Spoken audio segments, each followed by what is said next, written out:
సూర్య, ఏంటి? ఇతను నిన్ను కలవడానికి మీ ఊరు నుంచి వచ్చాడట. చాలాసేపటి నుంచి వెయిట్ చేస్తున్నాడు. పైకి రమ్మను. వెళ్ళండి. అలాగేనండి.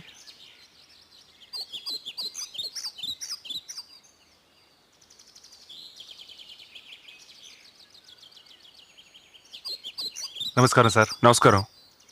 దీన్ని స్కూల్ మాస్టర్ గారు మీకు ఇవ్వమన్నారు. ప్రియమైన విద్యార్థి సూర్యకి రామనాథం ఆశీర్వదించి రాయినది. ఈ లెటర్ తీసుకొచ్చే శ్రీరామ్ నాకు బాగా కావాల్సిన వాడు. ఓ ఉద్యోగం పని మీద సిటీకి వస్తున్నాడు. అతనికి కొన్నాళ్ళు నీ రూమ్లో ఆశ్రయం ఇవ్వాల్సిందిగా కోరుకుంటున్నాను.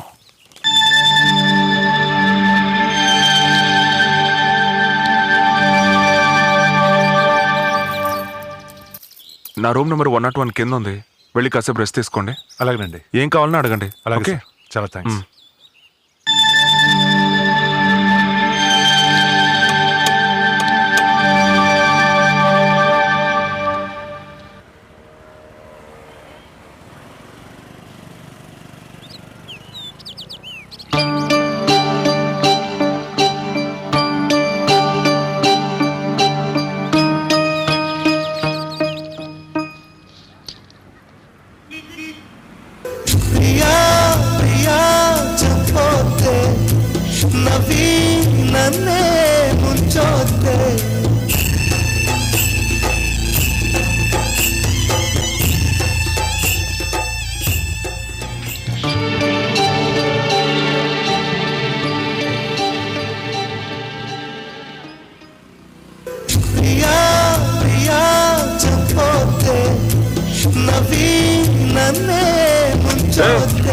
వచ్చి రాగానే నీ బుద్ధి చూపిస్తున్నావే.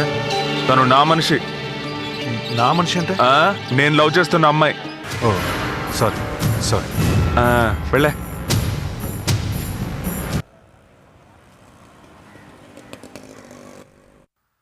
కంగ్రాచులేషన్. నేను ఈ కంపెనీకి జనరల్ మేనేజర్ అపాయింట్ చేస్తున్నాను. Thank you sir. Thank you very much. Thank you. Daddy, నాకు 10,000 కావాలి. సరే, బై ద వే తను మా అమ్మాయి శృతి. ఓ హాయ్. ఇతను మన general manager mister Sriram. Hello. Hello. ఈ రోజే పంపిస్తాను. Okay sir, I will take leave. Okay, thank you. That's right, correct.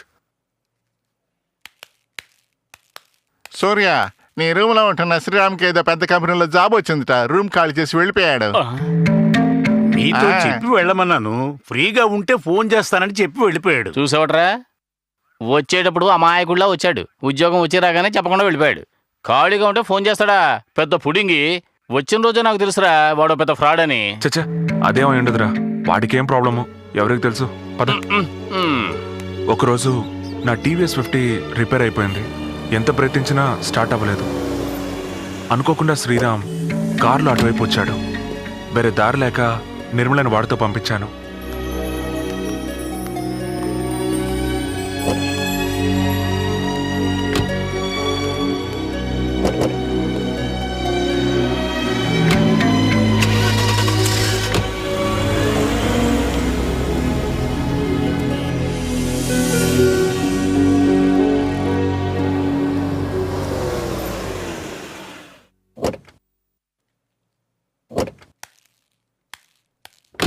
లోపలికి రండి, కాఫీ తాగి వెళ్దురు గాని. ఓకే.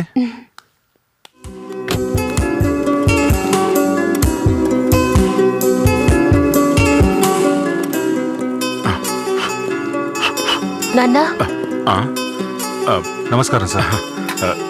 నమస్కారం. నన్ను గుర్తుపెట్టారా? సూర్య ఫ్రెండ్వే కదా, కూర్చో. థ్యాంక్స్. సూర్య బండి రిపేర్ అయింది నాన్న, అందుకని ఈయన తీసుకొచ్చారు. చాలా థ్యాంక్స్. పర్లేదు సార్. మీరు మాట్లాడుతూనండి, నేను కాఫీ తీసుకొస్తాను.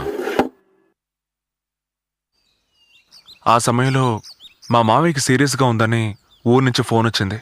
నేను వెంటనే బయలుదేరి వెళ్ళిపోయాను. నేను లేని సమయంలో శ్రీరామ్ వాళ్ళ ఇంటికి టీవీ, ఫ్రిడ్జ్లు అవి కొనిచ్చి వాళ్ళ అమ్మ నాన్నల మనసు మార్చడం మొదలుపెట్టాడు. ఆ టేప్ రికార్డర్ షెల్ఫ్ లో పెట్టండి. గ్రైండర్ ఆ మూల పెట్టండి. వాషింగ్ మిషన్ అక్కడే ఉంచండి. అలాగే సార్. ఆ గ్రైండర్ ఇంకొంచెం పక్కకి. అన్ని లోపల పెట్టేశారా? పెట్టేసామండి. ఇదిగోండి, అందరూ సమానంగా తీసుకోండి. ఓకే. ఏంటి బాబు ఇవన్నీ? ఎందుకు ఇప్పుడు?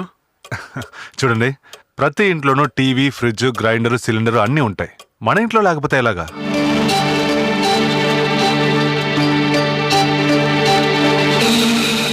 అది కాకుండా మన ఇంట్లో అమ్మాయి టీవీ చూడ్డానికి లాడ్జికి వెళ్తే ఏమైనా బాగుంటుందా చెప్పండి? ఆ, నిజమే, కానీ మీకెందుకు ఈ శ్రమ? ఇందులో శ్రమే ఉందండి. నన్ను పరాయవాడిగా భావించడమే బాధగా ఉంది. నేను ఎవరిని? మీ కుటుంబంలో ఒకరిని. దయచేసి ఇకపై అలా మాట్లాడకండి.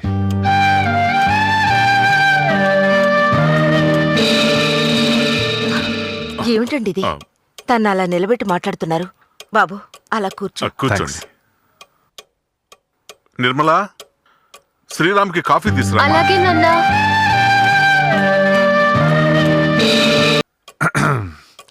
నాకు డొంక తిరుగుడుగా మాట్లాడడం అలవాట్లేదండి. నేను ఇప్పుడు ఏ పొజిషన్లో ఉన్నానో మీకు బాగానే తెలుసు. కారు, బంగ్లా, అన్ని వస్తువులు కంపెనీ వాళ్ళే ఏర్పాటు చేశారు. ఇంకా ప్రమోషన్ రావడానికి కూడా అవకాశాలున్నాయి. నాకు నిర్మల బాగా నచ్చింది. నేను తనని పెళ్లి చేసుకోవాలని ఆశపడుతున్నాను.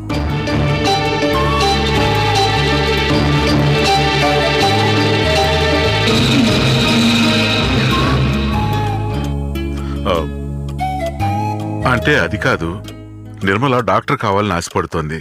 పోయిన సంవత్సరం ఎంట్రన్స్ ఎగ్జామ్ కూడా పాస్ అయింది. నాకు స్తోమత లేక బీఎస్సీలో చేర్పించాను. వచ్చే సంవత్సరం అయినా భగవంతుడు దయతలిస్తే మెడికల్ కాలేజీలో చేర్పిద్దాం అనుకుంటున్నాను. నేను తన్ని చదివిస్తానండి. తను డాక్టర్ అయ్యాకే పెళ్లి చేసుకుంటాను. నిర్మలని నాకు ఇవ్వడానికి మీరు ఒప్పుకున్నారంటే 5 ఏళ్ళంటండి, 10 ఏళ్ళైనా వెయిట్ చేస్తాను.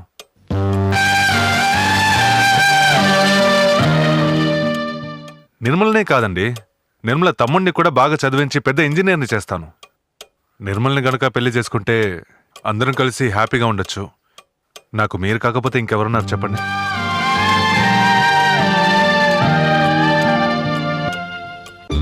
ఇప్పుడేం తొందర లేదు. మీరు నిర్మల్ని అడిగి నిదానంగా నిర్ణయం చెప్పండి.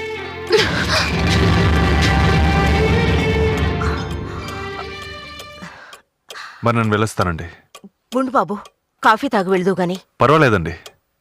నిర్మల పెళ్లి కొప్పుకుంటే ఏకంగా విందు భోజనమే చేస్తాను. వస్తానండి.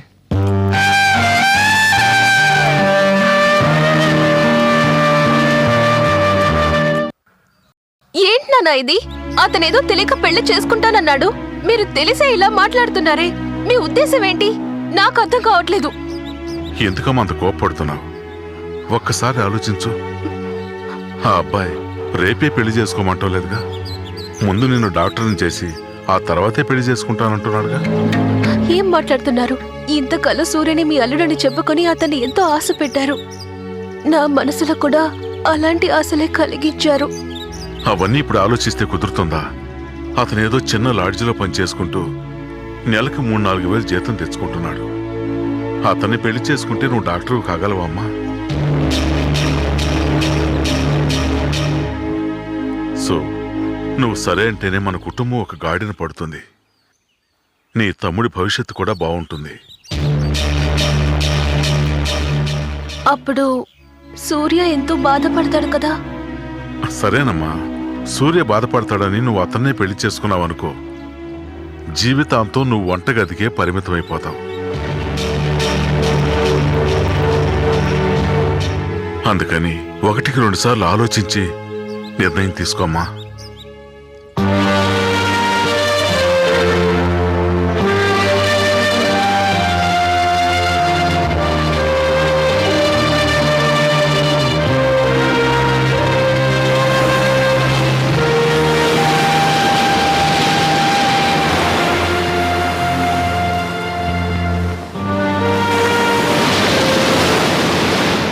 సూర్య బాధపడతాడని నువ్వు అతన్నే పెళ్లి చేసుకున్నావనుకో, జీవితాంతం నువ్వు వంటగదికే పరిమితమైపోతావు. నువ్వు సరే అని ఒక మాట చెప్తేనే మన కుటుంబం ఒక గాడిన పడుతుంది. నీ తమ్ముడు కూడా పెద్ద చదువులు చదవగలుగుతాడు.